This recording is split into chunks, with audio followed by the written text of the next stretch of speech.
Avrupa ülkelerinde İslam ve Müslüman düşmanlığının adeta veba gibi toplumlara sirayet ettiğini görüyoruz.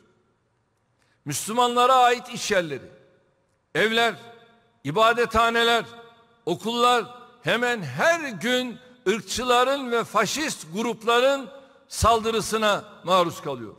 Şimdi ben burada milletime sesleniyorum.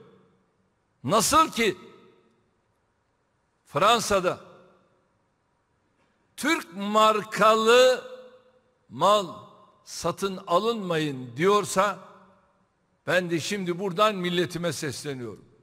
Sakın Fransız markalara asla iltifat etmeyin.